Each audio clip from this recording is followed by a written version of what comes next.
మాటలు, ఆరాధనలు, కానుకలు, దశంభాగాలు లేదా పరిచర్లు ఇవన్నీ ఒక ఎత్తు అయితే వాక్యము ఒకటి. ఇవన్నీ కూడా వాక్యం వినుటకు ఇది సహాయపడతాయి. వాక్యము మనల్ని ఏం చేస్తుందండి? అందుకని దావీదు అంటున్నాడు, నీ వాక్యము నా పాదములకు దీపము, నా త్రోవలకు. ఎందుకు అంటున్నాడు ఆయన? పాదములకు దీపం ఏంటి, అసలు త్రోవలకు వెలుగు ఏమిటి అంటే ఆయన చెప్తున్న మాట, నీవు మానవుడిగా ఉన్నా నువ్వు నడిచే సందర్భము కాదు, మానవుడిగా ఉండి నడిచే మార్గము కాదని అంటున్న మాట. ఈ ఆత్మీయ ప్రయాణములో ఆయన తన పడుతున్న ఇబ్బందులు, ఆయన పడుతున్న ఆ యొక్క ఎన్నో ప్రయాసలు ఎదుర్కోవాలి అంటే ఈ ఆత్మీయ పోరాటంలో ఆయన వల్ల అవదు. అందుకే అంటున్నాడు, ప్రభువా నీ మాట నాకు ఉండాలి, నా త్రోవలకు వెలుగు, నేను ఏ పాపంలో పడకుండా, నేను ఈ లోక ఆశల వైపు తిరగకుండా నీ మాట నన్ను ఏం చేస్తుంది? నాకు వెలుగు చూపిస్తుంది. హల్లెలూయా. నేను ఏ మార్గాన్ని పోవాలి, నేను ఏ మార్గంలో ఉన్నాను, పాప మార్గంలో ఉన్నామా, దేవుని యొక్క నీతి మార్గంలో మనం ఉన్నామా తెలియజేసేది ఏంటంట? చెప్పండి, ఏంటండి? దేవుని వాక్యం. ఆ మాటలు వింటకే ఎంతమంది సిద్ధంగా ఉన్నారు? హల్లెలూయా, హల్లెలూయా. మనమందరం పరిశుద్ధ బైబిల్ గ్రంథం తెలుద్దాం. అందరూ కూడా చేతిలో ఉన్నది కనుక ఏ ఒక్కరు కూడా విడిచిపెట్టొద్దు, ఏ ఒక్కరు కూడా దానిని ఏదో పుస్తకంలో పక్కన భారీ వద్దు. కానీ ఇది ఏమిటో తెలుసండి? మీ చేతిలో ఉన్న అమ్మ, మీ అందరూ కూడా చేతులు ఆ బైబిల్ పైకెత్తండి అందరూ కూడా. ఇది అంటే ఏమిటంటే అండి, నిన్ను పరలోకానికి తీసుకెళ్ళే మార్గదర్శనము. ఏంటిది? నీకు మార్గము చూపించేది, నీకు మార్గమును చూపించేది. మీకు మీ యొక్క జీవితంలో ఆత్మీయ పోరాటములో నీకు మార్గదర్శిగా నిలిచేది ఈ యొక్క చేతిలో ఉన్న బైబిల్ గ్రంథం మాత్రమే. హల్లెలూయా, హల్లెలూయా. మనమందరం కూడా తెరిచి పట్టుకుందాం. కీర్తనల భాగం అందరూ కూడా తెరిచి పట్టుకుందాం. 13వ కీర్తన భాగం, 5వ వచనం, చివరి వచనం చదువుకుందాం.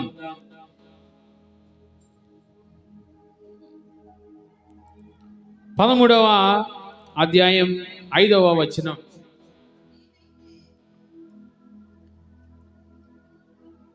చదవండి. నేనైతే నీ కృపయందు నమ్మిక ఉంచున్నాను, నీ రక్షణ విషయమై నా హృదయం హర్షించున్నది. యెహోవా నాకు మహోపకారములు చేసి ఉన్నాడు, నేను ఆయనను కీర్తించేదను. హల్లెలూయా, హల్లెలూయా. ప్రార్థన చేద్దాం. ప్రభువా నీకు వందనములు చెల్లిస్తున్నాము తండ్రి. ఈ మాట చేత మమ్మల్ని అందరినీ తాకండి, మాతో నీవు మాట్లాడండి. ప్రాణాత్మ దేహములతో మేము లొంగిపోవచ్చుండేగా తండ్రి. అయ్యా తండ్రి, ఈ వాక్కు ద్వారా మాకు ఏది మేలో, మా ఆత్మీయ జీవితములకు ఏది మాకు కావాలో ఈ మాటతో మమ్మల్ని మాట్లాడండి ప్రభువా. మమ్మల్ని దర్శించండి, నీ వాక్కు వినిపించి మమ్మల్ని అందరినీ మార్గంలో ఉంచమని యేసుక్రీస్తు నామమున అడుగుచున్నాం తండ్రి. ఆమేన్, ఆమేన్. అందరూ చెప్దామా? ఆమేన్. ఇంకా బైబిల్ ఎవరు కూడా చూడొద్దు, ఇంకా వాక్యం చదవమనే అవకాశం ఉండదు కనుక అందరూ నేరుగా నా వైపు చూడవలసిందిగా మనవి చేస్తున్నాను. కనుక మీరు నా వైపు చూసిన ఎడల మీ అందరికి కూడా అర్థమవుతుంది, లేకపోతే మీకు అర్థమవుతుందండి నేను చెప్పిన మాట.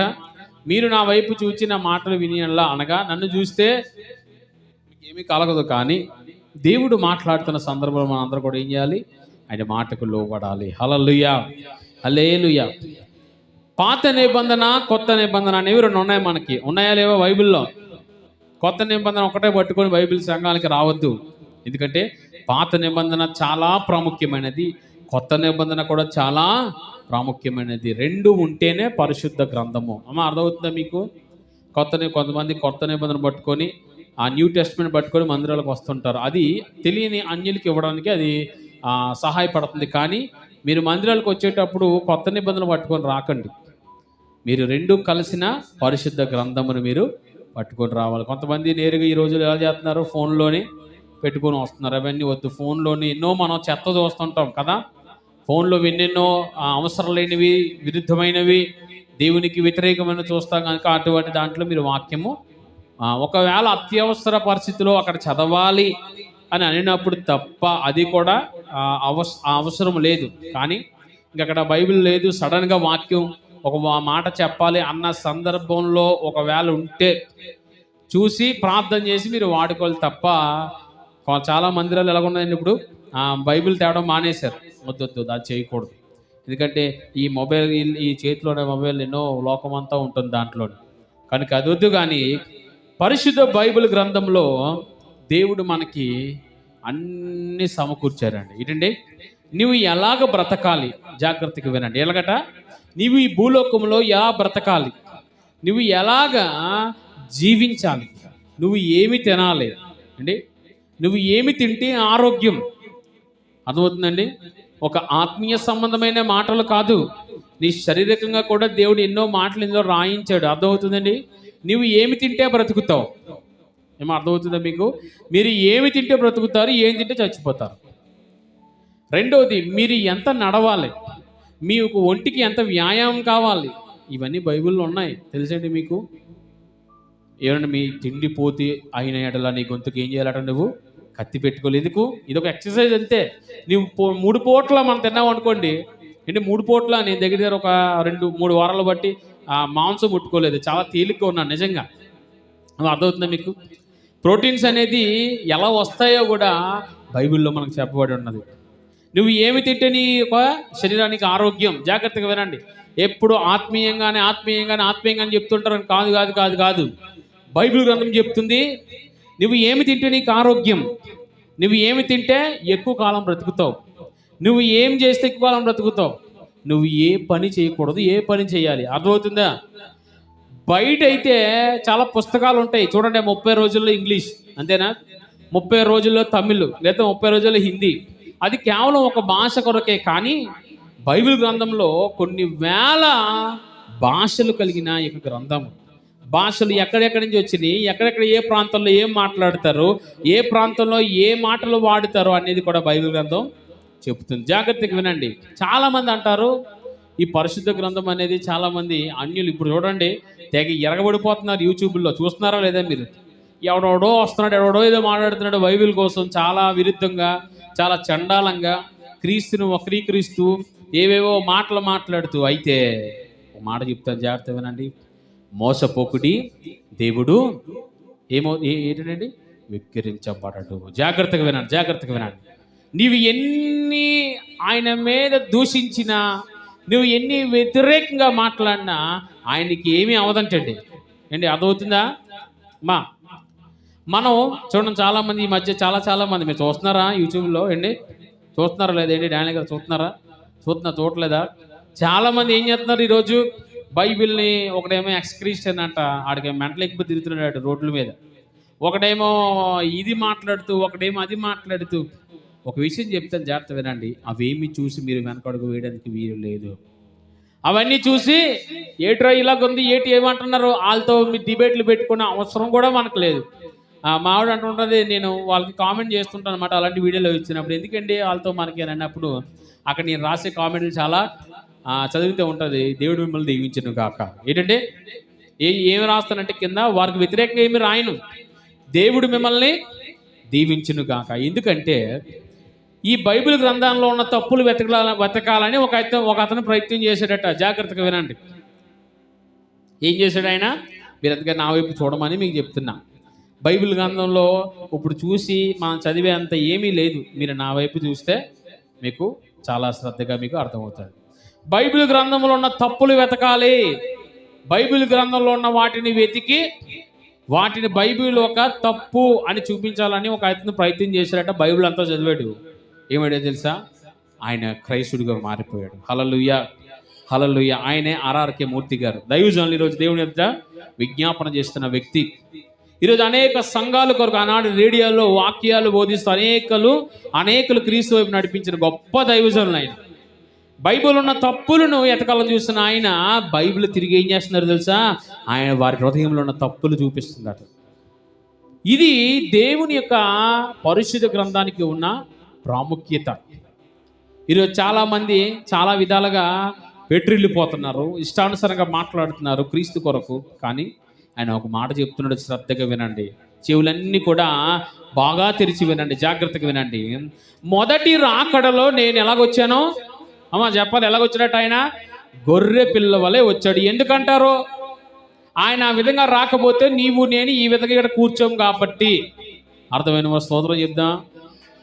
ఆయన గొర్రె పిల్లగా రావాలంటే ఈరోజు అందరూ గొర్రెలు అని క్రైస్తవులను ఎటకారిస్తున్నారు. కానీ ఆయనే కానీ గొర్రె పిల్లగా రాకపోతే నీ పాపాన్ని నా పాపాన్ని ఆయన మీద వేసుకోలేడు. ఒకవేళ ఆయనే కానీ న్యాయాధిపతిగా వస్తే నీవు నేను నరకానికే. అందుకనే ఆయన గొర్రె పిల్లగా వచ్చిన ఆయన అనగా, చాలామంది ఈ మాట పట్టుకొని గొర్రెలు అంటున్నారు. జాగ్రత్తగా వినండి, అది అక్షర రూపంగా తీసుకుంటున్నారు. అక్షర రూపంగా తీసుకోకూడదు. అది ఆయన వదకు తేబడిన గొర్రె పిల్ల. ఎలాగుంటుందండి అది? మౌనంగా. అది ఏమి ఇంకా దాని పని అయిపోతుంది ఆ నిమిషంతో. ఇంకా అది ఎగరడానికి కానీ గెంతడానికి కానీ అక్కడ అవకాశం లేదు. అలాగా యేసుక్రీస్తు ప్రభువారు నీ పాపమును నా పాపమును ఆయన మీద వేసుకొని ఆ సిలువలో ఏమయ్యాడైనా బలియాగమైపోయి ఆ యొక్క సమాధిలో 3 దినమున ఉండి 3వ దినాన తిరిగి లేచి 40 దినములు శిష్యులకి కనబడి వారితో మాట్లాడి. జాగ్రత్తగా వినండి. ఆయన అంటున్నారు చాలామంది ఎవరో ఎత్తుకుపోయారని, లేకపోతే ఇదంతా ఒక బూటకం అని, లేకపోతే ఇదంతా కూడా అబద్ధం అనుకుంటున్నారు. కానీ జాగ్రత్తగా వినండి, ఆయన 3వ దినాన లేచిన సమయానికి ఆయన 40 రోజులు శిష్యులు కనబడ్డారు. ఎవరు కనబడ్డారండి? ఆయన ఎవరెవరైతే ఈయన్ని చూశారో, ఎవరెవరైతే ఈయన్ని హింసించారో, ఎవరైతే ఈయన్ని దూషించారో వారందరికీ కనబడి 40వ రోజున 40 రోజులు కనబడి ఆయన, ఇదిగో నేను వెళ్ళి వేరొక ఆదరణకర్తను మీ కొరకు నేను పంపిస్తున్నాను. ఆయన మిమ్మల్ని ఆదరించి ఇదిగో మిమ్మలను విశ్వాసములో నడిపించి మీ కొరకు పరలోకం వరకు తీసుకొని వస్తాడు. హల్లెలూయా, హల్లెలూయా. అలాంటి యేసయ్యని ఈరోజు ఏం చేస్తున్నారు? ఆయన ఇచ్చిన మాటలను ఈరోజు అయితే ఆయన చెప్తున్న మాట, నన్ను మీరు ఏమి అన్నా పర్లే, ఎందుకంటే నాకేమీ అవ్వదు, నాకేమీ జరగదు. కానీ ఒకవేళ మీరు క్రీస్తును తెలుసుకోకుండా, రక్షించబడకుండా, విశ్వసించకుండా ఒకవేళ మరణిస్తే ఏమవుతుందండి? జాగ్రత్త వినండి. మనం క్రీస్తుని ఎరగక రక్షణలోకి రాకుండా మరణించినలా మనకు తీర్పు ఉండదు, నేరుగా నరలోకమే. క్రీస్తు మన కొరకు నరలోకాన్ని సిద్ధపరచలేదు. ఏ ఒక్కడు కూడా నరకానికి వెళ్ళాలని ఆశపడటం లేదు. ప్రతి ఒక్కరు ఎక్కడికి వెళ్ళాలట? పరలోకం. హల్లెలూయా, హల్లెలూయా. ఆ పరలోకానికి వెళ్ళడానికి దేవుడు మన కొరకు భూలోకానికి వచ్చాడు. అటువంటి బైబిల్ గ్రంథాన్ని తన ప్రవక్తల ద్వారా రచించి ఆదికాండం మొదలు ప్రకటన గ్రంథం వరకు ఎన్నో ప్రవక్తలు, ఎంతోమంది దైవజనులు, ఎంతోమంది సేవకులు, ఎంతోమంది ప్రవక్తలు, ఎంతోమంది ఈ అపోస్తులలో కలిసి పరిశుద్ధాత్ముడి ద్వారా రచింపబడినదే ఈ యొక్క పరిశుద్ధ గ్రంథము. ఇది మీ చేతిలో ఉన్నది అంటే కారణం ఎంతోమంది ప్రాణ త్యాగము. ఎంతోమంది, ఆ విలియం కేరీ అనే వ్యక్తి ఈరోజు మీ చేతిలో ఉన్న బైబిల్ కారణం ఆయనే ఈరోజు ఈ బైబిల్ గ్రంథాన్ని మన కొరకు ముద్రించాడు.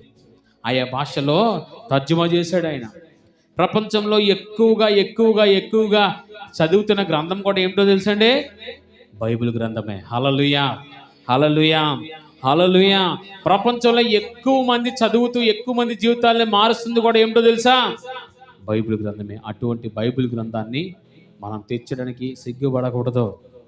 కొత్త నిబంధన కాదు, పాత నిబంధన, కొత్త నిబంధన కలిసి ఉన్న పరిశుద్ధ గ్రంథమే ఈ యొక్క బైబిల్ గ్రంథము. హల్లెలూయా, హల్లెలూయా. మనం చదువుకున్న ఆ లేఖన భాగము 13వ అధ్యాయం 5వ వచనం. నేనైతే నీ కృపయందు నమ్మకించున్నాను, నీ రక్షణ విషయమైన హృదయం హర్షించున్నది. యెహోవా నాకు మహోపకారములు చేసి ఉన్నాడు, నేను ఆయనను కీర్తించెదను. హల్లెలూయా, హల్లెలూయా. ఇక్కడ ఈ మాటలు తెలియజేస్తున్నది ఎవరు అనంటే దేవునికి అత్యంత ప్రియుడైన దావీదు ఎవరు అనంటే ముక్కలో చెప్పవచ్చు ఏమిటంటే దేవుని యొక్క హృదయానుసారుడు, దేవుడు ఇష్టపడిన భక్తుడు, దేవుడు ఇష్టపడిన వ్యక్తి. ఆయన తన జీవితంలో ఎన్నో శ్రమలు అనుభవించి, ఎన్నో ఇబ్బందులు అనుభవించి, ఎన్నో కష్టాలు అనుభవించి అన్నీ ఉండి కూడా అనాదిగా మిగిలాడు. ఏంటంటే అన్నీ ఉండి కూడా అనాదిగా మిగిలాడు. నేను వాక్యం ఆపిమంటారా? మీరు నేల చూపులు ఎందుకు చూస్తున్నారు నా వైపు చూడమంటే? అలాగైతే నేను మీతో కూర్చొని నేల చూపులు చూస్తాను, ప్రార్థన ముగించి ఇంటికి వెళ్ళిపోదాం. మీరు నా వైపు చూడమని నేను మీకు ఎందుకు సెలవు ఇస్తున్నాను? నేను మీరు కిందగా చూడొద్దు. బైబిల్ మూసేయండి అందరూ కూడా. బైబిల్ మూసేయండి ఇంక అందరూ. ఇంకా వాక్యం చదివే అవకాశం ఇంకేమీ లేదు. బైబిల్ మూసేయండి అందరూ కూడా. మీరు నేల చూపులు చూస్తే దెయ్యాలు కింద ఉంటాయి. పాతాళం ఎక్కడుంది? పాతాళం? అర్థమైందండి? పాతాళం లోపలికి కూర్చోండి లోపలికి కూర్చోండి. మరలా జాగ్రత్తగా వినండి. దావీదు అనే వ్యక్తి మీకు తెలియాలి అని అంటే, దావీదు జీవితంలో జరిగిన విషయాలు మీకు తెలియాలి అని అంటే మనం బైబిల్ చదవాలి. ఏం చేయాలి? మనం బైబిల్ చదవాలి. బైబిల్ చదవకపోతే మనకి అర్థం కాదు. అందుకనే చాలా శ్రద్ధగా ఆయన కొరకు మనం వినాలి, చదవాలి. అంటే సమూయేలు రాసిన గ్రంథంలో ఆయన కొరకు జీవిత చరిత్ర అంతా ఉంటుంది. దావీదు రాసినవే ఈ కీర్తనలో. హల్లెలూయా. అటువంటి దావీదు మనం అనుకుంటాం ఉత్తిపూనకి ఆయన రాజు అయిపోలేదు, లేకపోతే మనలాగా జీవించి ఆయన దేవుడికి ఇష్టడు అయిపోలేదు. ఒక వ్యక్తి ఒక స్థానంలోకి వచ్చాడంటే, ఒక గొప్ప స్థాయిలోకి వెళ్ళాడంటే, ఒకవేళ ఆయన కానీ అడ్డదారులు తొక్కాడంటే ఎక్కువ కాలం ఆ యొక్క గొప్ప స్థానం ఉండదు. ఆయన కష్టపడి తన జీవితంలో మనం చూస్తే ఈ నెలలోనే మన దేశంలోనే చాలా మంచి వ్యక్తి, గొప్ప వ్యక్తి రతన్ టాటా గారు. ఎంతమంది తెలుసు? ఆయన చిన్నతనము నుండి తన జీవితంలో ఇంత గొప్ప స్థానానికి, మన ఇండియా ఎకనామీనే ఆయన ఒక స్థానానికి తీసుకెళ్ళిన వ్యక్తి. ఆయన అంత గొప్ప స్థాయికి రావడం గల కారణం ఏంటో తెలుసండి? ఆయన కష్టము. ఏ అడ్డదారులు లేకపోతే ఏ అడ్డంగా వెళ్ళి సంపాదించింది కాదు ఇది. తన ఆస్తిలో 96% అంతా కూడా దానమే. అంత గొప్ప స్థాయికి చాలా ఉన్నది, కానీ ఆయన కొరకు చెప్పడానికి అంత సంపాదించాడు అంటే ఆయన ఎంతో కష్టపడ్డాడు అండి. ఆయన ఎన్నో శ్రమలు అనుభవించాడు. తన వ్యక్తిగత జీవితాన్ని కూడా వదులుకున్నాడు. ఆయన అంత గొప్ప స్థానానికైనా ఈరోజు ప్రపంచంలోనే ఇండియా అనగానే రతన్ టాటా అనేది గుర్తొస్తుంది. ఆయన కారణం ఆయన పడిన కష్టం. లోకంగా చూస్తే నిజమే కష్టపడినోడికి విజయం, కానీ క్రైస్తవుడిగా ఉన్న నీవు కష్టపడాలి. ఎందులో కష్టపడాలి? క్రీస్తు ప్రేమను సంపాదించుకుని కష్టపడాలి. క్రీస్తు కృపను సంపాదించుకోవడానికి నీవు కష్టపడాలి. క్రీస్తును వెంబడించడానికి నువ్వు ఏం చేయాలి? కష్టపడాలి. జాగ్రత్తగా వినండి. దావీదు జీవితం చూద్దాం, శ్రద్ధగా విందాం. నేను త్వరగా ముగిస్తాను, మిమ్మల్ని ఎక్కువసేపు విసిగించడం. దావీదు జీవితం మనం చూస్తే, దావీదు జీవితం ఏమైనా పూల పాన్పెండి? దావీదు జీవితం ఏమైనా పుట్టిన తర్వాత ఆయన మంచిగా మంచి బట్టలు వేసుకొని మళ్ళాగా మంచి తిండి తిన్నాడా? జాగ్రత్తగా వినండి. ఆయన చిన్నతనం నుండే కష్టములు అనుభవిస్తున్న దావీదు. సింహము ఒకరోజు వచ్చిందట. ఒకరోజు వచ్చి ఆ సింహము ఒక పిల్లని ఎత్తుకెళ్ళిపోతుంటే ఈయన, అరే నా తండ్రి నాకు అప్పచెప్పిన ఈ యొక్క గొర్రె పిల్లకి ఏది తప్పిపోయినా నా తండ్రి నన్ను మళ్ళీ ఇంటికి వెళ్ళేసరికి నన్ను చితకబాదేస్తాడు, ఒకవేళ నన్ను కొట్టి నన్ను మళ్ళీ తరిమేస్తాడేమో అని ఆయన వెళ్ళి సింహాన్ని చీల్చి, సింహం నోట్లో ఉన్న ఆ యొక్క సింహాన్ని చీల్చాలంటే ఎంత బలం ఉండాలి, ఎంత ధైర్యం ఉండాలి. అటువంటిది ఆ గొర్రె పిల్లని తీసుకొని వచ్చి మళ్ళీ మందలో చేర్చేవాడు. ఇన్ని భయంకరమైన కష్టాలు, తిండి లేదు, తిప్పలు లేవు. కానీ జాగ్రత్తగా వినండి, ఆయన మాత్రం మాటండి, ఎన్ని ఇబ్బందులు కలిగినా, ఎన్ని కష్టములు కలిగినా దేవుణ్ణి మాత్రం విడిచిపెట్టలేదు. హల్లెలూయా, హల్లెలూయా, హల్లెలూయా. జాగ్రత్తగా వినండి. దావీదుకు కలిగిన కష్టాలు చెప్పుకుంటూ పోతే సమయము చాలా ఎక్కువ అవుతుంది. దావీదు జీవితంలో అన్ని ఉన్న అనాథని ఎందుకనంటే, తిండి ఉన్నా తిండి తినలేని పరిస్థితి, మంచి బట్టలు ఉన్నా వేసుకోలేని పరిస్థితి, తన తండ్రి ప్రేమ లేదు, కుమారుడి తన యొక్క అన్నదమ్ముల యొక్క ప్రేమ లేదు. కానీ ఒకరి ప్రేమ మాత్రం దావీదుని వెంటాడుతుంది. ఎవరి ప్రేమ? యేసయ్య ప్రేమ. హల్లెలూయా, హల్లెలూయా, హల్లెలూయా, హల్లెలూయా. జాగ్రత్తగా వినండి. మనల్ని ఎవరు ప్రేమించకపోయినా, మనల్ని ఎవరు కూడా ఆదరించకపోయినా జాగ్రత్తగా వినండి, నిజంగా నీవు సేవించే దేవుడు నిన్ను కాపాడును గాక. జాగ్రత్తగా వినండి. దానియేలుని తీసుకెళ్లి సింహానుభవంలో వేసేసినప్పుడు రాజుకు నిద్ర పట్టలే. ఆ రాజు వేకునే రాత్రి అంతా సింహానుభవంలో ఉన్న దానియేలుని జ్ఞాపకం చేసుకుంటూ వేకునే పరిగెట్టుకుంటూ వెళ్ళి ఆ సింహానుభవం తీయగాలే ఒక మాట అంటాడు. ఏంటో తెలుసా? దానియేలు, నీవు అనుదినము సేవించుచున్న నీ తండ్రి నీ దేవుడు నిన్ను కాపాడాడంటే ఏమనాలి? కింద నుంచి ఆ బోనులోంచి ఏమనాలి? అయ్యో నన్ను కాపాడాడయ్యా అనగలదు.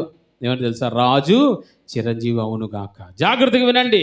దేవుణ్ణి తెలుసుకున్న నీవు కష్టములు కలిగినప్పటికీ కూడా నిలబడే శక్తి నీకు రావాలి అంటే నువ్వు దేవునితో సహవాసము కలిగి ఉండాలి. హల్లెలూయా, హల్లెలూయా. ఒక పక్క వీరు వేదనలో బాధల్లో ఉన్నా కూడా ఆ రాజుని ఏమంటాడండి ఆయన? రాజు నీవు చిరంజీవి అవును గాక, అనగా చిరకాలము నువ్వు జీవించాలి. ఈ గొప్ప మాట ఎలా వస్తుందండి? ఎవరైతే దేవునితో సహవాసం కలిగి ఉన్నవారే. దావీదు జీవితంలో మనం చూస్తే ఎవ్వరు ప్రేమ లేదు, ఎవ్వరు ఆదరించలేదు, ఎవ్వరు కూడా ఆయన్ని ప్రేమించలేని సందర్భంలో దేవుడు మాత్రం ప్రేమించాడు. హల్లెలూయా, హల్లెలూయా. ఏంటి? దావీదుకు ఉన్న కష్టములు మనం జ్ఞాపకం చేసుకుంటే మనం అంటుంటాం కదా, దేవుడు ఎందుకు నాకు ఈ కష్టములు, ఎందుకు దేవుడు నాకు ఇది పెట్టాడు, దేవుడు ఎందుకు నాకు ఈ యొక్క బాధను పెట్టాడు, ఎందుకు నాకు ఈ యొక్క వేదన ఏంటి అనిపించిందా లేదా మన జీవితంలో? నాకు 2 రోజుల కిందట ఒక సిస్టర్ నాతో మాట్లాడుతూ, ఆమె కూడా దేవుడు తెలుసుకున్న బిడ్డే, మాట్లాడుతూ ఏదో చిన్న కష్టాలు కలిగిన ఇంటిలో తన వివాహ జీవితంలో ఏదో బాధ కలిగినప్పుడు నాతో అంటున్నమాట, ఏంటని దేవుడు నాకే ఎందుకు ఈ కష్టాలు పెట్టాడు, అంటే దేవుడు నాకే ఎందుకు ఈ యొక్క ఇబ్బందులు పెట్టాడు, ఎందుకు నాకే ఈ యొక్క శోధనలు. జాగ్రత్తగా వినండి. దేవుడు ఎప్పుడు మనల్ని శోధించడు. అర్థమవుతుందా మీకు? దేవుడు ఎప్పుడు కూడా మనల్ని కష్టపెట్టి ఆయన ఆనందించే దేవుడు కాదైనా. నాకు ఎందుకండి బాధలు? ఆ చెల్లి అడుగుతున్నప్పుడు నేను ఒక మాట చెప్పాను. ఏమంటే, అమ్మా నీవంటే దేవుడికి ఎంతో ఇష్టము. హల్లెలూయా, హల్లెలూయా.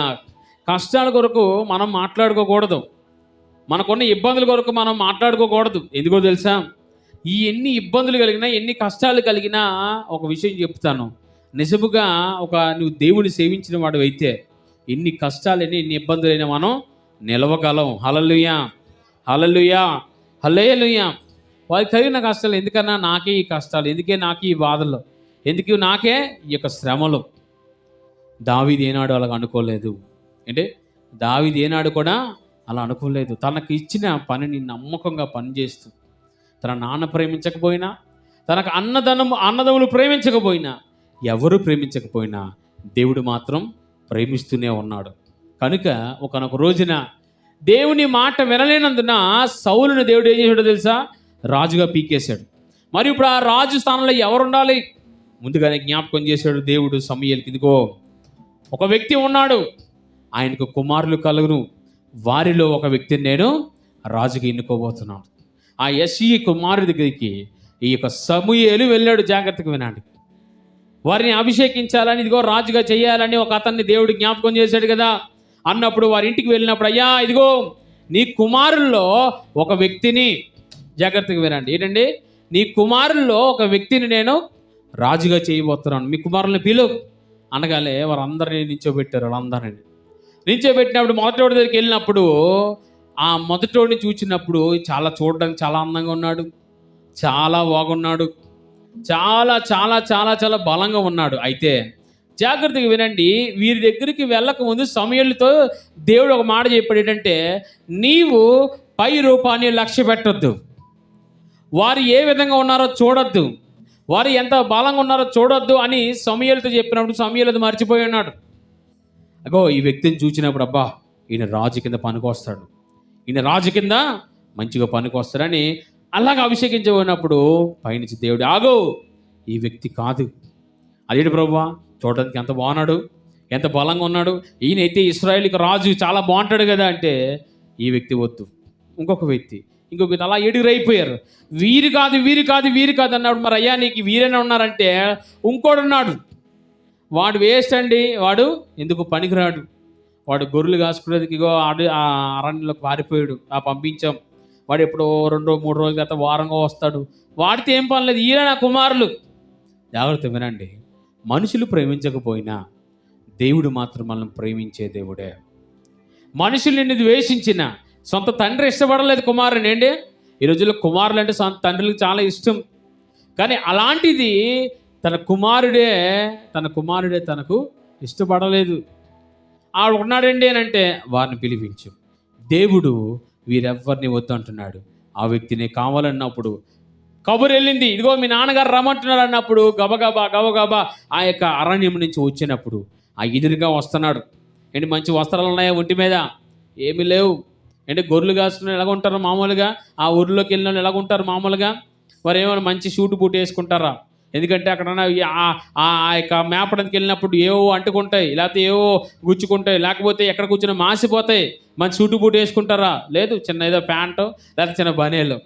ఆ రోజుల్లో దావీదుకు కూడా చిన్న గోసు వేసుకొని ఏదో పైన ఒక టవల్ వేసుకొని వెళ్ళిపోయి ఉండొచ్చు. అలాగ వచ్చి నిలబడ్డాడట. దేవుడు అప్పుడు చెప్తున్న మాట, ఇదిగో నేను ఎన్నుకున్న ఇశ్రాయేలుకు రాజుగా చేయబోతున్న వ్యక్తి ఈయనే. హల్లెలూయా, హల్లెలూయా, హల్లెలూయా. జాగ్రత్తగా వినండి. సమూయేలుకి ఏం బుర్ర పని చేయట్లేదు ఏంటి? ఇంత బలంగా ఉన్నారు, ఇంత అందంగా ఉన్నారు, వీరు వద్దంటున్నాడు దేవుడు. ఈ యొక్క వ్యక్తిని చూస్తేనేమో సన్నంగా ఉన్నాడు. జాగ్రత్తగా వినండి. ఎలా ఉన్నాడు ఈయన? సన్నంగా ఉన్నాడు, బలం లేదు, చూడడానికి అందంగా లేడు. అసలు ఎలా ప్రభువా అన్నప్పుడు, నేను పై రూపమును లక్ష్య పెట్టేవాడిని కాదు. ఏంటే, నేను పై రూపమును లక్ష్య పెట్టేవాడిని కాదు. నీవు పొట్టు ఉన్నావా, నల్లగా ఉన్నావా, తెల్లగా ఉన్నావా, లావుగా ఉన్నావు, వద్దు దేవుడికి. హృదయ అంతరంగములు ఎరిగి ఉన్న దేవుడు ఆయన. దావీదును అభిషేకించినప్పుడు ఒక మంచి పని జరిగింది. శ్రద్ధగా వినండి, చాలా అవసరం మనకి. మొదటి రాజు సౌలు. ఆ సౌలును అభిషేకించినప్పుడు బుడ్డులో నూనె, జాగ్రత్తగా వినండి, ఏంటండి, బుడ్డులో నూనె ఆయన పైన వంపాడట.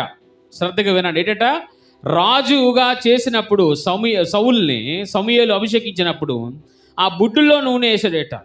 కానీ ఇశ్రాయేలుకి రాజుగా దావీదును అభిషేకించినప్పుడు కొమ్ములో నూనె వేసాడట. హల్లెలూయా, హల్లెలూయా. అందుకనే నా కొమ్మును నీవు హెచ్చించావు అని దావీదు మాట్లాడుతుంటాడు. ఆ కొమ్ములో ఉన్న తైలాన్ని ఆయన పైన వేచినప్పుడట తన యొక్క అంగీల అంచు వరకు, బహుశా ఆ రోజు ఏమో ఆ యొక్క కాళ్ళ వరకు వేసుకుంటొచ్చేమో, ఆ యొక్క అంగీల అంచు కింద వరకునట ఆ యొక్క నూనె మొత్తం తన శరీరంలో పడినప్పుడట దేవుడు అభిషేకించి రాజుగా చేశాడట. హల్లెలూయా, హల్లెలూయా, హల్లెలూయా. జాగ్రత్తగా వినండి. మనుషులు పైరూపాన్ని చూడొచ్చు, లేకపోతే నీకున్న కష్టాలు బట్టి, నీకున్న ఇబ్బందులు బట్టి నిన్ను పక్కన పెట్టవచ్చు. కానీ ఏం చెప్తారో తెలుసా? దేవుడు అంటాడు, ఇదిగో అయ్యా, నాకైతే పైరూపం వద్దు, నాకైతే నువ్వు ఏ విధంగా జీవించావు పాత బ్రతుకు నీకొద్దు, నేను పట్టించుకోను. గత వారం చెప్పాను కదా, ఏంటట, దేవుడు పాత వాటిని జ్ఞాపకం చేసుకోడు. ఏంటి? అందుకనే దావీదు అంటాడు మాట, ప్రభువా నా యొక్క పూర్వ పాపములు జ్ఞాపకం చేసుకోవద్దు. ఏంటి దావీదు ఏ పాపం చేశాడండి? అంటే దావీదు ఏ పాపం చేశాడు? ఒక విషయం చెప్తాను, జాగ్రత్త వినండి. ఒక బెత్షెబా విషయంలో తప్ప దావీదు ఎక్కడా పాపం చేయలేదండోయ్. అర్థమైందా? అంటే అర్థమవుతుందా మీకు? ఏంటట, ఒక రాజుగా ఉన్నప్పుడు, రాజుగా దేవుడు చేసిన తర్వాత ఒకనొక సాయంత్రకాల సమయంలో ఎక్కడికి వెళ్ళాలి, యుద్ధానికి వెళ్ళాల్సిన ఆయన అక్కడ వెళ్ళలేని సమయంలో పాపంలో పడిపోయాడు. ఆ ఒక్క విషయంలో తప్ప మరి ఎక్కడ కూడా ఆయన పాపము చెయ్యలేదు. అలాంటి దావీదు అంటున్నాడు, దేవా నా పూర్వ పాపముల జ్ఞాపకం చేసుకోవద్దు. ఏంటంటే, మనం లేచిన మొదలే అబద్ధముతో మనం ఏం చేస్తాం? దేవుణ్ణి ఎదుర్కొంటామేమో, అబద్ధం ఆడుతూనే ప్రార్థన చేస్తామేమో. అలాంటిది మన పాపం దేవుడు జ్ఞాపకం చేసుకుంటే ఎలా ఉంటుంది మన బ్రతుకు? అగమ్య గోచరం. కానీ దావీదు అంటున్నాడు, దేవా నా పాపము, పూర్వ పాపం నువ్వు జ్ఞాపకం చేసుకోవద్దు. దేవుడు ఆ యొక్క అరణ్యంలో ఉన్న దావీదును తీసుకొచ్చి సింహాసనం ఎక్కించాడు. ఈరోజు మన జీవితంలో కలిగిన ప్రతి కష్టమును, ప్రతి బాధను కూడా తొలగించాలంటే మనం ఏం చేయాలి? ఆయన అక్కడ అంటున్న మాట చదువుకున్నాం కదా. మొదటి ఏమిటో తెలుసా? ఆయన అంతగా ఆ యొక్క సింహాసనం ఎక్కుటకు గల కారణం ఏమిటో తెలుసా? మొదటి ఆ యొక్క లైన్ చదవండి ఒకసారి. 13వ అధ్యాయం ఆ యొక్క 5వ వచనం చదవండి ఒకసారి. చదవండి ఒకసారి. 13వ అధ్యాయం 5వ వచనం చదువుతాను జాగ్రత్తగా. నేనైతే నీ కృపయందు నమ్మిక ఉంచి ఉన్నాను. హల్లెలూయా, హల్లెలూయా. ఏమిటంటారు అక్కడ? ఏముంది? కృప. చెప్పండి ఈ మాట, చెప్పాలి, గట్టిగా చెప్పాలి. ఒక విషయం చెప్తాను జాగ్రత్తగా వినండి. ఒక గంట మనం ఇక్కడ కూర్చోడానికి ఆపసాపాలు పడిపోతున్నాం కదా. మిమ్మల్ని ఏం అంటలేదండో, మళ్ళీ మిమ్మల్ని ఏదో అనేస్తున్నాం అనుకోవచ్చు. ఒక గంట మనం కూర్చోడానికి ఎన్నో ఇబ్బందులు పడుతున్నాం.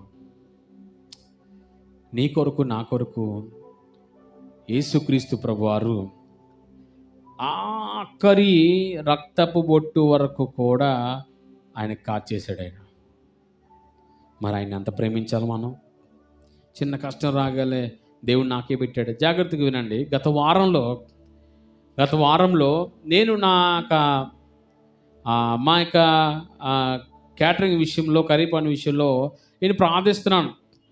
ప్రభు మేము ఎంతో కష్టపడుతున్నాం కదా, మేమేమి అన్యాయంగా మేము ఎవరిని దోచేసుకోవట్లేదు, ఎవరిని కూడా మేము అన్యాయంగా మేమేం పాడు చేయలేదు, మేము కష్టపడుతున్నాం. తల్లి నలుగురం కూడా మా యొక్క చెమటంతా నేల మీద పడుతుంది, మేము ఎంతో కష్టపడుతున్నాం. అయినా కూడా ఎందుకు ప్రభువా కొన్ని ఇబ్బందులు ఎదురవుతున్నాయి? జాగ్రత్తగా వినండి.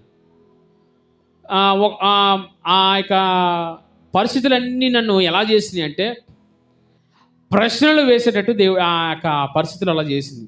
అప్పుడు దేవుడు కొన్ని, నిజంగా చెప్తాను, ఆయన మాట్లాడే విధానం చాలా గొప్పగా ఉంటుందండి. చాలా నాకు ఆనందం ఇస్తుంది. తెలుసా, చిన్న కష్టం కలగగానే దేవుణ్ణే మనం ప్రశ్నిస్తున్నాం కదా. ఏంటే చిన్న కష్టం కలిగినప్పుడు దేవుణ్ణి ప్రశ్నిస్తున్నాం కదా. మరి ఇంతవరకు దేవుడు కాపాడి భయంకరమైన పరిస్థితుల నుంచి తప్పించి ఒక బానిసలుగా ఉన్న మిమ్మల్ని ఈరోజు ఇదిగో ఆ యొక్క కానాను దేశానికి ప్రయాణం చేస్తున్నారు కదా. అనగా ఆ పరమ కానానికి మిమ్మల్ని ప్రయాణం చేయడానికి దేవుడు మీకు తిండి, గుడ్డ, నీరు అన్నీ ఇస్తున్నాడు కదా. కట్టుకోవడానికి బట్టలు, తినడానికి తిండి, మంచి ఆరోగ్యం ఇస్తున్నాడు కదా. ఒక్కసారి గవర్నమెంట్ హాస్పిటల్కి వెళ్ళి చూడండి. దేవుడు మాట్లాడుతున్న మాట ఒక వ్యక్తి ద్వారా. వాళ్ళు పడుతున్న బాధలు చూడండి. ఒక్కరోజు అడిగి ఉండి రావాలి. అప్పుడు దేవుడు ఎంతగా మనల్ని ప్రేమిస్తున్నాడో మనకు అర్థమవుతుంది. నిజంగా అప్పుడు అంటేనే, ప్రభు నన్ను క్షమించయ్యా ఈ ప్రశ్నలు. ఎందుకంటే మానవుడిగా ప్రతి ఒక్కరికి కష్టము కలగక మానదు. ప్రశ్నించినప్పుడు దేవుడు నాకు దయచేసిన మాట, వెంటనే దేవుడిని క్షమాపణ అడిగి మోకరించి ఒకే ఒక 2 నిమిషాలు ప్రార్థన చేశాం. ప్రభువా నెమ్మది దయచేయి. దేవుడు అనుకోకుండానే దేవుడు గొప్ప కార్యంలో మా పట్ల జరిగిస్తూ నడిపిస్తున్నాడు. హల్లెలూయా, హల్లెలూయా. ఇక్కడ చూద్దాం. ఆ యొక్క 5వ వచనంలో మొదటిలో, నీ కృప యందు నేను నమ్మిక ఉంచి ఉన్నాను. ఏం చేసినాడు ఆయన? కృప. ఏం చేసింది ఆ కృప? అర్హత లేని వారికి అర్హత కలిగించింది. జాగ్రత్తగా వినండి. ఏంటట? అర్హత లేదు. అసలు దావీదు రాజుగా అవ్వడానికి అర్హత లేదు. కానీ యేసయ్య కృప ఏం చేసిందండి? ఆయన్ని, ఆ యొక్క గొర్రెల దొడ్డులో ఉన్న దావీదుని తీసుకెళ్ళి సింహాసనం ఎక్కించింది. హల్లెలూయా, హల్లెలూయా, హల్లెలూయా. అందుకే అంటున్నాడు, ప్రభువా నీ కృప యందు నేను నమ్మిక ఉంచి ఉన్నాను. త్వరగా రెండవది ఏట? నీ రక్షణ విషయమై నా హృదయము. అబ్బా ఏంటట? ఎందుకు హృదయం హర్షించింది? మీరు శ్రద్ధగా వినాలి. శ్రద్ధగా వినకపోతే మీకు అర్థమవుతుంది. ఏంటట? మొదటేమో కృప అంటున్నాడు. ఎందుకు? ఆ కృప ఏం చేసిందట? ఆయన్ని ఒక అర్హత లేదు రాజుగా అవ్వడానికి. అలాంటి అర్హత ఆ కృప ఏం చేసిందట? రాజుగా కూర్చోబెట్టింది. అందును బట్టి నమ్మకించినయ్యా అని దేవుణ్ణి అడుగుతున్నాడు. రెండవది రక్షణ. ఏంటండి అక్కడ ఏముంది? రక్షణ. చెప్పండి ఏంటట? రక్షణ. రక్షణ అనగా ఏమిటి చెప్పాలి. రక్షణ అనగా ఏమిటి? మన యొక్క మానవులు ఏంటంటే ఒక ప్రమాదం నుంచి రక్షించాడు దేవుడు అని అంటుంటారు. కానీ నిజముగా దేవుళ్ళు అయితే ఏంటో తెలుసా? నీవు మరణానికి పోకుండా, నరకానికి పోకుండా నిన్ను రక్షించి నీకు రక్షణ ఇచ్చి పరలోకానికి చేర్చేదే. హల్లెలూయా, హల్లెలూయా. సాతానుడు నీ ఆత్మను పట్టుకోకుండా దేవుడు నిన్ను రక్షించి నిన్ను పరలోకంలో పెట్టాడు. హల్లెలూయా, హల్లెలూయా. ఆ రక్షణ ఎక్కడండి? అదే బెత్షెబా విషయంలో పాపం చేసినప్పుడు ఆ పాపము ఆయన ఆత్మను నరకానికి తీసుకుపోకుండా దేవుడు ఏం చేశాడో తెలుసా? ఆయన రక్షించాడు. ఆయన తన పాపమును ఒప్పుకున్నప్పుడు తన రక్షణను ఆయనకి ఇచ్చి అర్హత లేని ఆయనను రాజుగా కూర్చోబెట్టినప్పటికీ కూడా ఆయన తప్పు వల్ల నా ఆత్మ నశించిపోతుంది ప్రభువా అని ఏడ్చినప్పుడు దేవుడు ఏం చేశాడు తెలుసా? ఆ పాపమును తొలగించి ఆయన్ను రక్షించాడు. హల్లెలూయా, హల్లెలూయా, హల్లెలూయా. చూడండి, జాగ్రత్తగా వినండి. ఆ కృప ఆయనను తీసుకెళ్ళి రాజుగా చేస్తే ఆ పాపం ఏం చేస్తుందో తెలుసా? ఆ కృప నుంచి దూరం చేస్తుందట. అప్పుడు తిరిగి ఆయన పశ్చాత్తాపడినప్పుడు, ఆయన ఏడ్చినప్పుడు ఆ రక్షణ తిరిగి దేవుడు ఆయనకు ఇచ్చాడు. హల్లెలూయా, హల్లెలూయా, హల్లెలూయా. జాగ్రత్తగా నేను ముగిస్తున్నాను. మన కష్టము కలిగినప్పుడు, మనకు వేదన కలిగినప్పుడు దేవునితో మనం మాట్లాడిన మాటలు, ప్రార్థించిన ప్రార్థన, ఉపవాసం ఇవన్నీ కూడా ఏం చేస్తాయో తెలుసా? దేవుడి కృపను జ్ఞాపకం చేస్తాయట. ఏం చేస్తాయండి? దేవుని కృపను జ్ఞాపకం చేస్తాయి. అరే, నా కుమారుడు కష్టంలో ఉన్నాడు, నా యొక్క కుమార్తె బాధలో ఉంది, ఇబ్బందిలో ఉంది. ఎప్పుడు దేవుడికి జ్ఞాపకం చేస్తాయి? నువ్వు ప్రార్థించినప్పుడు, నీవు దేవునితో సహవాసం కలిగినప్పుడు ఆ కృప ఏం చేస్తుందో తెలుసా? మిమ్మల్ని ఆ కష్టము నుండి తప్పిస్తుంది, ఆ బాధ నుండి నీకు తోడై ఆ పక్కకు నడిపిస్తుంది, నేను ఆ ఇబ్బందుల నుంచి తప్పించి నీ క్షేమకరమైన ప్రయాణం ఇస్తుందట. ఈ ప్రయాణంలో మనకి ఎన్నో ఎదురవుతుంటాయి. జాగ్రత్తగా వినండి, జాగ్రత్తగా వినండి. ఎన్నో ఎదురవుతుంటాయి. అంటే తిరిగి మరలా పాపంలో పడిపోయినట్టు, తిరిగి మరలా లోకంలో పడిపోవడానికి ఎన్నో మమ్మల్ని ఆకర్షిస్తుంటాయి. మా గత వారం చెప్పాను కదా, ఏం చేసిందండి? ఆ లోతు భార్య ఏం చేసిందండి? ఆ వెనకకు తిరిగి చేసింది, ఆకర్షించింది మరలా. అప్పుడు ఏమైందండి? పడిపోయింది. తిరిగి దేవుణ్ణి క్షమాపణ అడగడానికి అవకాశం లేకుండా పోయింది. కానీ దావీదుకైతే దేవుడు అవకాశం ఇచ్చాడు. ఈరోజు మనకు కూడా ఒక అవకాశం ఇస్తున్నాడు. నేను చూపిన కృపకు ఒకవేళ దూరం అయిపోయాము ఏంటండి? కాక మనుషులందరూ ఏం చేశారండి? వారు చేసిన పాపం వలన దేవుడు అనుగ్రహించి కృపకి ఏమయ్యారండి? దూరం అయిపోయారు. ఈరోజు మనం దూరం అయిపోయామేమో, కానీ మరలా నువ్వు ప్రార్థించినప్పుడు ఏమవుతుందో తెలుసండి? ఆయన రక్షణ నీకు ఇవ్వడానికి సిద్ధంగా ఉన్నాడు. హల్లెలూయా, హల్లెలూయా, హల్లెలూయా. మొదట కృప మనల్ని ఏం చేస్తుందండి? ఆ యొక్క అర్హత లేని మనకి అర్హత కలిగిస్తుంది. అనగా నీవు పాపిగా ఉన్న నిన్ను ఇదిగో యేసయ్యలోకి నడిపిస్తుందట. కృప ఎంత మంచిదండి. ఆ కృపే కానీ లేకపోతే ఈరోజు నీవు నేను బ్రతికి ఉండకపోదాం. ఆ కృపే కానీ లేకపోతే ఈరోజు నీవు నేను దేవుని సన్నిధిలో ఉండకపోదాం. ఆ యొక్క దేవుని కృపలో, దేవుని యొక్క రక్షణలో ఉండకపోదాం. ఆ కృప దేవుని దగ్గర నడిపించినప్పుడు ఏంటి? అన్యులుగా ఉన్న మనం ఒకప్పుడు ఎవరండి? మనం ఒకప్పుడు ప్రజగా ఉన్న నీవు ఆ యొక్క పేతురు అంటున్నాడు కదా, ఏంటండి? ఒకప్పుడు మీరు ప్రజలయ్యా. ఎవరో ఒకప్పుడు మీరు ప్రజలు, కానీ ఇప్పుడు మీరు ఎవరో తెలుసా? రాజులైన యాజక సమూహము. చీకటి నుండి ఆశ్చర్యకరమైన వెలుగులోకి దేవుడు మనల్ని ఏం చేశాడు? పిలిచాడు దేవుడు మనల్ని. అదే కృప. ఆ కృపను పట్టుకొని ఈరోజు మనం ప్రార్థన చేయాలి. అయ్యా, ఇదిగో నీ కృపతో నన్ను జ్ఞాపకం చేసుకోండి. ఆ హిజ్కియా అంటున్నాడు, ఏమంటున్నాడు? దేవా, ఇదిగో నేను నీ పట్ల జరిగించిన కార్యములు బట్టి కృపతో నన్ను. చూడండి ఏంటండి, పిచ్చోలే కాదండి చాలామంది ఈ మాట పలికింది. కృప ఎంత మేలో, ఎంత గొప్పదో చెప్తాను. పౌలుకు కలిగిన ఆ యొక్క ఇబ్బంది, వ్యాధిని బట్టి అడుగుతున్నాడు దేవుణ్ణి, ప్రభువా నన్ను స్వస్థపరచువా అంటే ఏమనాలి దేవుడు? ఏసే ఏమనాలండి? ఇదిగో నేను స్వస్థపరుస్తాను, ఇదిగో నేను స్వస్థపరిచి యెహోవా అని, నేనే నీకు ఏమి కలగదు, నేను నీకు ఆ వ్యాధిని తీస్తాను అనాలి. కానీ దేవుడు ఏమన్నాడండి? నా కృప నీకు. అమ్మా ఏమనాలండి? నా కృప నీకు చాలు అంటున్నాడు ఆయన. అర్థం కాలేదు ఎవరికి? పౌలుకు అర్థమైంది. అప్పుడు ఎంతో సంతోషంగా నిలబడ్డాడు. కృప అంత గొప్పదండి. ఆ కృప మరణమవుతున్న నిన్ను, పాపంలో ఉన్న నిన్ను తీసుకొచ్చి క్రీస్తుని నిలబెడుతుందట. ఒకవేళ నీవు కృప నుంచి దూరం అయిపోతే తిరిగి మరలా నీకు రక్షణ రెడీగా ఉన్నది. తిరిగి కృప పొందుకొని రక్షణలోకి వెళ్ళిన నిన్ను ఏం చేస్తాడో తెలుసా దేవుడు? ఏంటి వదిలేస్తాడంటే దేవుడు ఏంటి? క్రీస్తులోకి వచ్చిన నిన్ను, క్రీస్తు మార్గంలో వెంబడించిన నిన్ను దేవుడు మన అనాథలుగా విడిచిపెడతాడా? బాధలు కలిగితే విడిచిపెడతాడా? ఇబ్బందులు కలిగితే విడిచిపెడతాడా? చదవండి, అదే 13వ అధ్యాయం ఆ 5వ వచనం చివరి వాక్యం చదువుదాం. ఏం చేశాడండి ఆయన?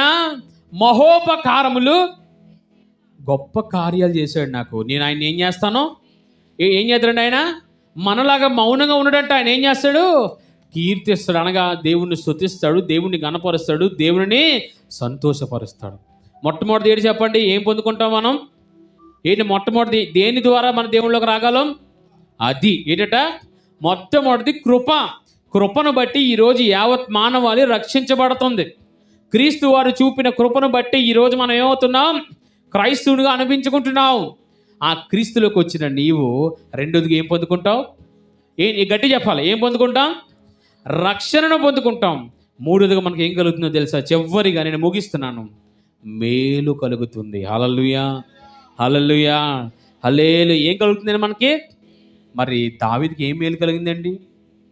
ఏం మేలు కలిగింది అంటారు దావీదుకి? దావీదుకి దేవుడు ఒక మాట చెప్పాడో తెలుసా? ఇదిగో, సూర్యుడున్నంత కాలం, ఈ చంద్రుడు చుక్కలు ఉన్నంత కాలం నీ సింహాసనం నిలబడుతుంది. హల్లెలూయా, హల్లెలూయా. నీ తరతరములో సింహాసనం నిలబడుతుంది.